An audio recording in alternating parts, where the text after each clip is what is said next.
প্রায় 5টি মন্ত্রণালয়ের নথি পুড়ে গেছে। মুখ্য সচিবেরও প্রাথমিক সম্পৃক্ততার প্রমাণ পাওয়া গিয়েছে।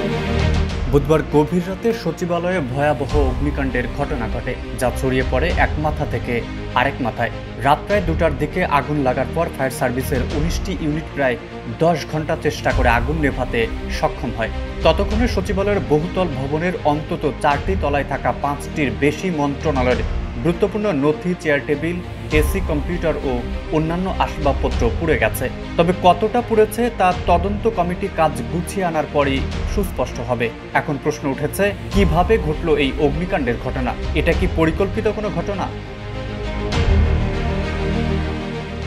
আগুন লাগা 7 নম্বর ভবনের 9ম তলার পুরোটা জুড়ে রয়েছে সড়ক পরিবহন ও মহাসড়ক বিভাগের দপ্তর। আগুনে এই দপ্তরের পূর্ব পশ্চিমমুখী করিডোর পুরোপুরিভাবে ভস্মীভূত হয়ে গেছে। ফায়ার সার্ভিসের কর্মীদের একটি ভিডিওতে দেখা যায়, করিডোরের উত্তর ও দক্ষিণ পাশের রুমগুলোর কোনোটি পুরোপুরি, আবার কোনোটি আংশিক ভস্মীভূত হয়েছে।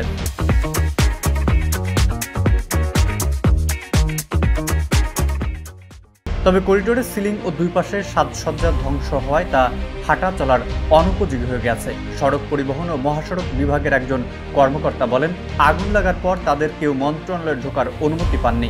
সেখানে এমন পরিস্থিতির সৃষ্টি হয়েছে যে যাওয়ারও অবস্থা ছিল না। এদিকে আগুন নিভে যাওয়ার পর বৃহস্পতিবার আর কাউকে এই ভবনে ঢুকতে দেওয়া হয়নি।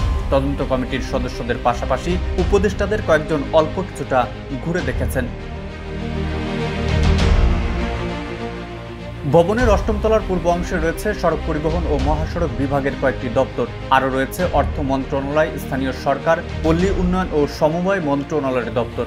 এই তলার পশ্চিম অংশ জুড়ে রয়েছে ডাক ও টেলিযোগাযোগ উপদেষ্টা নাহিদ ইসলামের দপ্তর। তার দপ্তর ও আশেপাশের রুমগুলোর ব্যাপক ক্ষয়ক্ষতি হয়েছে বলে জানিয়েছেন একজন কর্মকর্তা। অন্যদের মতো তিনিও বৃহস্পতিবার তার বিভাগে যেতে পারেননি। তবে সেখানকার ভিডিও থেকে দেখা অভিজ্ঞতার আলোকে এই কর্মকর্তা বলেন, উপদেষ্টার দপ্তর পুরোপুরিভাবে ভস্মীভূত হয়ে যাওয়ার কথা শুনেছেন। পাশের রুমগুলো পুড়ে গেছে। পুরো 7ম তলা জুড়ে রয়েছে স্থানীয় সরকার, পল্লী উন্নয়ন ও সমবায় মন্ত্রণালয়, যেটির উপদেষ্টা বৈষম্য বিরোধী ছাত্র আন্দোলনের নেতা আসিফ মাহমুদ সজীব ভুইয়া। আগুনে এই মন্ত্রণালয় ও দপ্তরের অধিকাংশ জিনিসপত্র পুড়ে গেছে বলে উপদেষ্টা নিজেই বলেছেন। 6ষ্ঠ তলায় শ্রম ও কর্মসংস্থান মন্ত্রণালয় এবং যুব ক্রীড়া মন্ত্রণালয়ের দপ্তর রয়েছে। যুব ক্রীড়া মন্ত্রণালয়ের দায়িত্বেও রয়েছেন আসিফ মাহমুদ।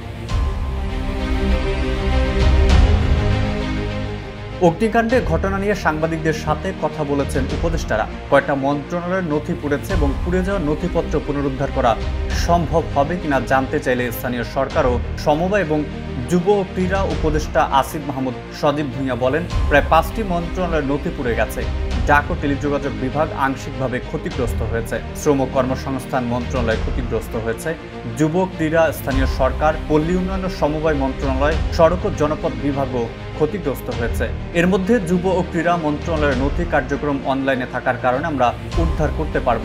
স্থানীয় সরকার, পল্লী উন্নয়ন ও সমবায় মন্ত্রণালয়ের কার্যক্রম পুরোটাই অ্যানালগ পদ্ধতিতে ফাইল করার তথ্য দিয়ে তিনি বলেন, তাই যে শাখাগুলোর নথিগুলো পুড়ে গেছে সেগুলো কতটা রিকভার করা যাবে তা নিরূপণ করার জন্য মন্ত্রণালয়ের পর্যায়ে একটি কমিটি করা হয়েছে। সেই কমিটি কাজ করে প্রতিবেদন দিলে আমরা বুঝতে পারবো কি পরিমাণ ক্ষয়ক্ষতি হয়েছে, কোনটা ফিরে পাওয়া সম্ভব আর কোনটা সম্ভব নয়।